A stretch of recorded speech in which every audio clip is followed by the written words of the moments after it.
journal télé des jeunes de Saint-Urial. À la fin de ce journal, nous allons accueillir en plateau une artiste locale.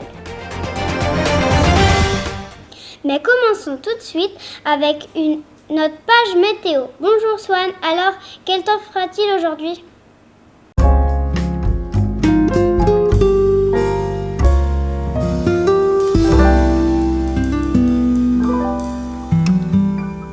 Aujourd'hui, nous avons pu observer de fortes précipitations sur toute la commune. Nos reporters ont bravé les conditions météorologiques pour nous apporter ces images inédites. De la pluie de masques s'abattant sur Saint-Urial. Après ces images choquantes, préparez-vous à une nouvelle perturbation sur la ville. En effet, une tornade de Barbapapa va s'abattre à Cocinade. Elle balayera toute la ville. Attention à la crise de foie. Au niveau des températures, on attend à moins 18 degrés à Lausière, 37,5 au Champ-Porcher, 50 au Chêne et moins 1 au Fraîche. Dans le bourg, nous pouvons nous attendre à 80 000 degrés. Le réchauffement climatique continue de nous jouer des tours. Demain, nous fêterons les Josiane. J'en profite pour souhaiter une belle fête à ma maman. Bonne fête, maman! Je vous retrouve demain, sauf si j'ai fait une crise d'hyperglycémie.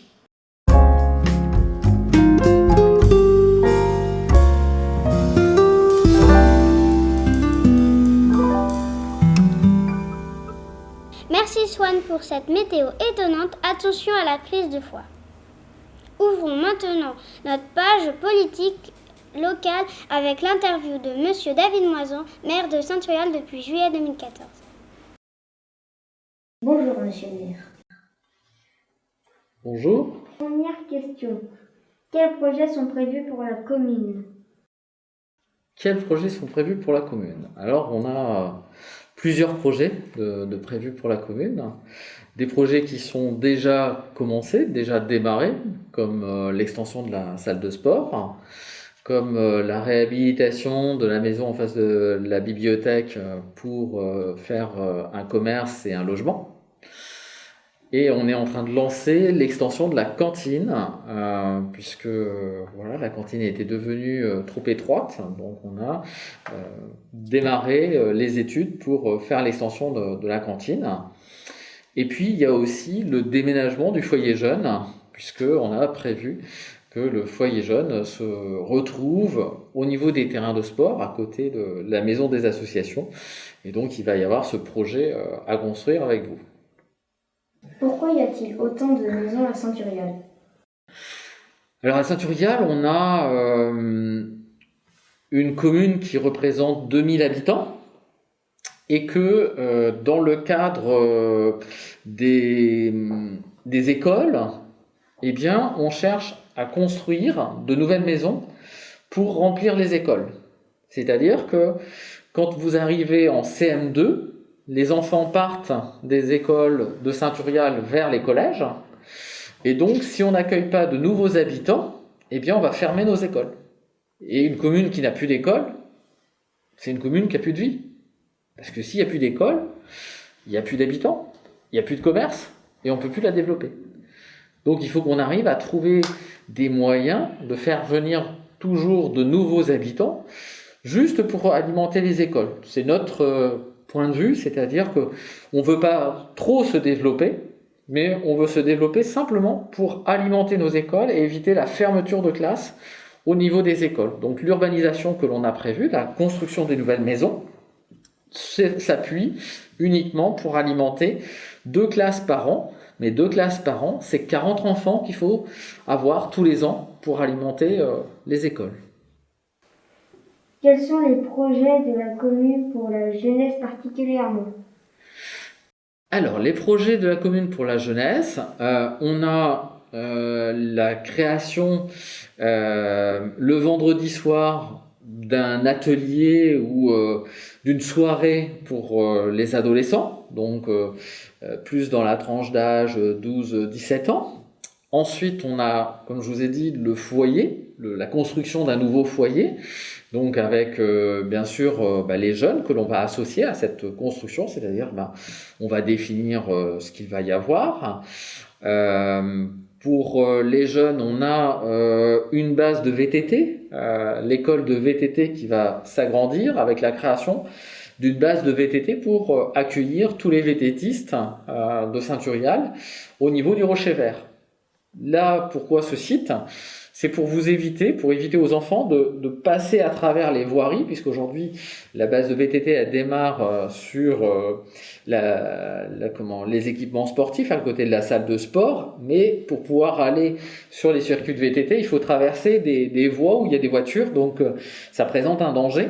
Et donc, pour éviter ce danger, on a préféré créer une base de VTT directement au Rocher Vert pour vous permettre d'arriver déjà sur le site à côté des pistes et de pouvoir partir sans traverser de voirie vers les chemins de randonnée et de pouvoir faire du VTT. Quand est-ce que les passerelles pourront revenir à l'espace jeune ? Alors, les passerelles pourront revenir à l'espace jeune quand on sera sorti de la période Covid.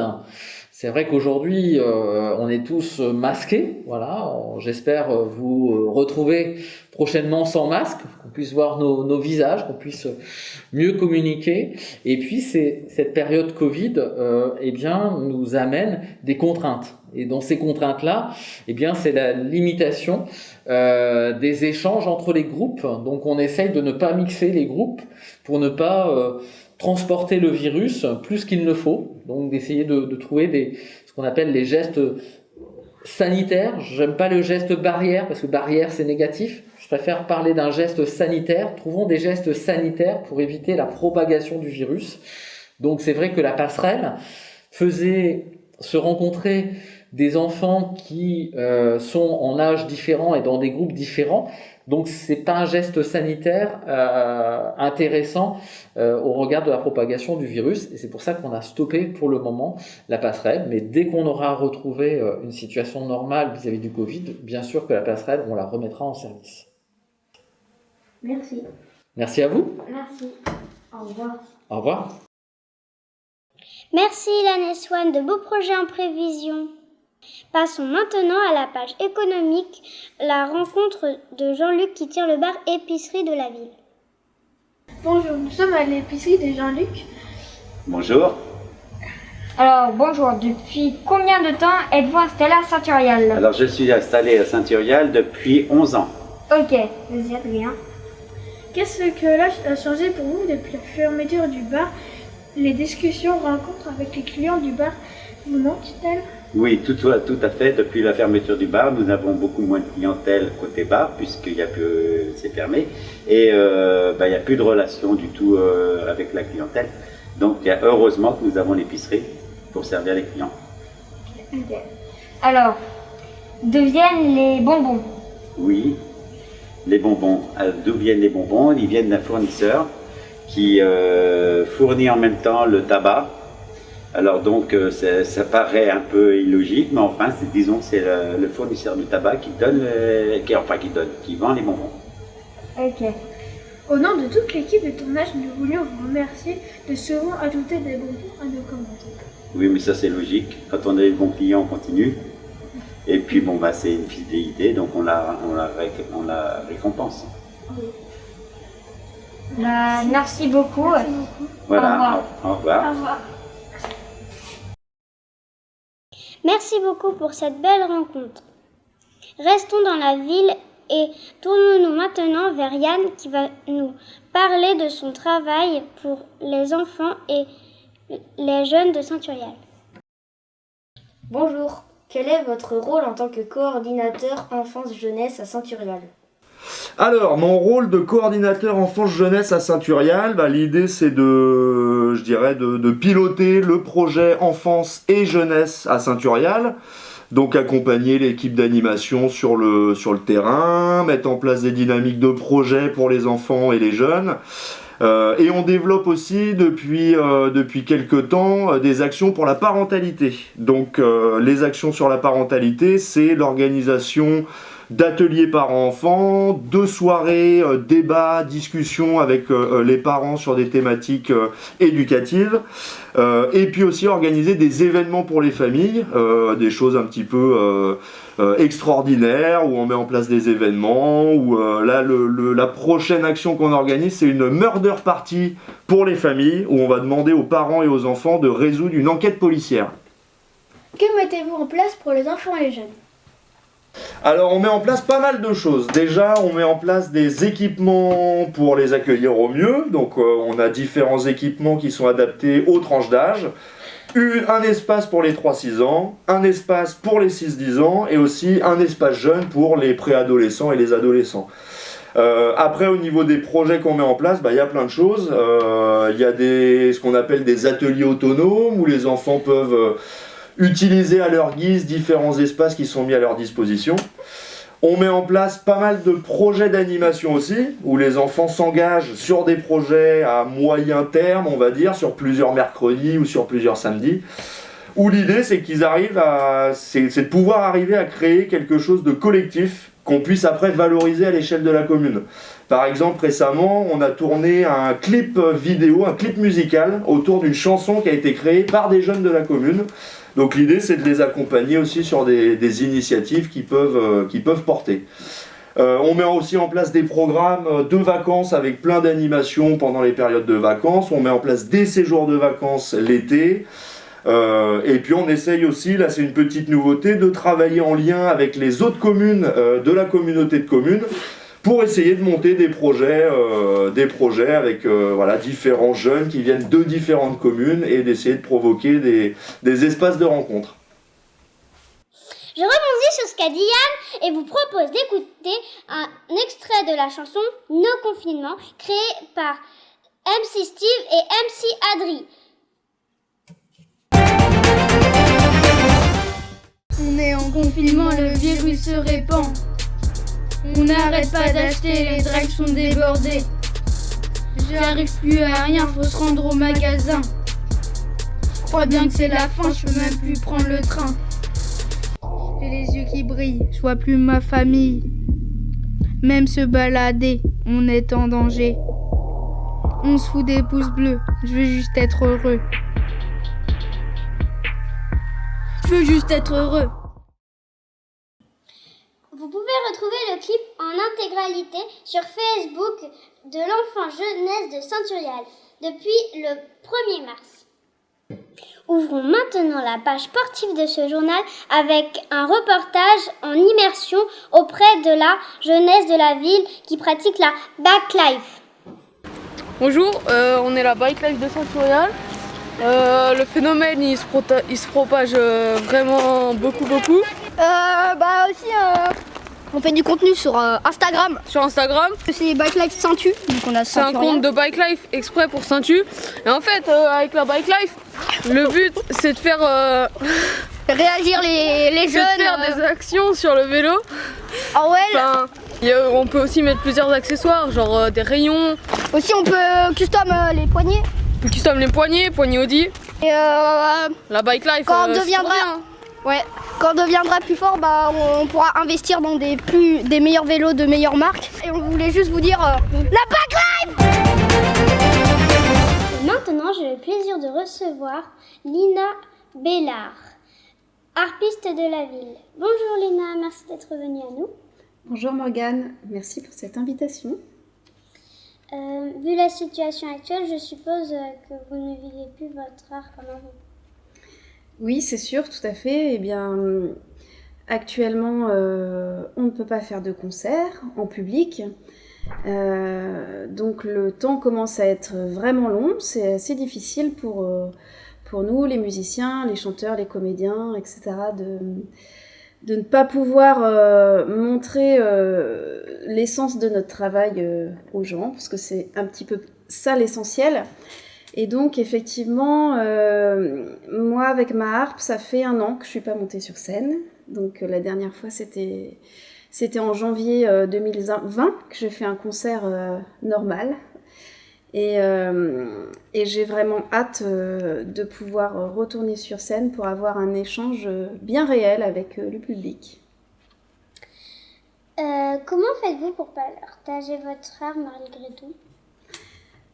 Alors,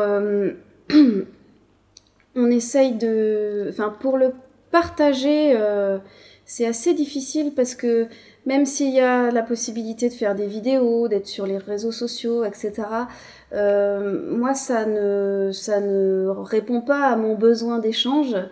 Donc, c'est vrai que je suis pas trop là-dedans, même si j'ai fait quelques vidéos pendant 1 an, mais j'en ai pas abusé. Et ce que je fais, c'est que je continue à répéter beaucoup, à travailler mon instrument, à entretenir la pratique de la voix. Et je compose beaucoup. J'essaye de trouver le temps pour composer, puisque là, le temps est là. Et c'est l'occasion aussi d'enregistrer des albums. Voilà, là, c'est l'occasion de le faire, vraiment. Quels sont vos projets à venir? Alors, justement, en parlant d'album, j'ai un groupe de chanteuses qui s'appelle Barbaloutique, avec lequel on est actuellement en train d'enregistrer un disque qui sortira sûrement cet été ou à l'automne. Ce qui nous contrarie un peu, c'est que c'est un groupe qui, à la base, est un groupe de fest-noz, donc pour faire danser les gens. Et on aurait vraiment aimé, pour la sortie de ce disque, faire un grand fest-noz, parce que c'est ce qui nous plaît le plus, c'est ce qui nous correspond. Et là, la visibilité, elle est pas très claire, donc c'est difficile, donc on ne sait pas trop exactement quand on le sortira. Et après, en solo, j'ai commencé à écrire un nouveau spectacle, avec un nouveau répertoire, et j'essaye, je suis dans la composition, je cherche des idées pour les textes, pour les musiciens. Je ne sais pas encore avec qui je vais partager ce répertoire-là, si je le fais toute seule ou si je le fais avec d'autres musiciens. Donc j'ai le temps pour réfléchir à tout ça. Nous écoutons tout de suite un extrait de votre dernière musique, Toutes les filles s'appellent Jeanne.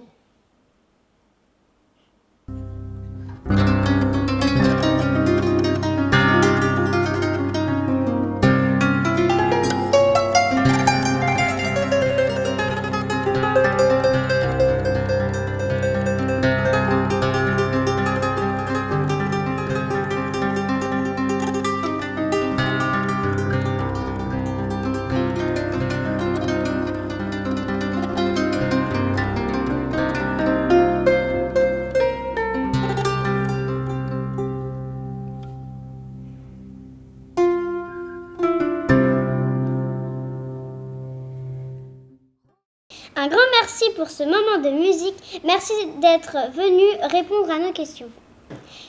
Chers téléspectateurs, je vous remercie d'avoir suivi ce journal. Je ne serai pas avec vous demain car je chercherai la tornade de Baba Papa. Au revoir!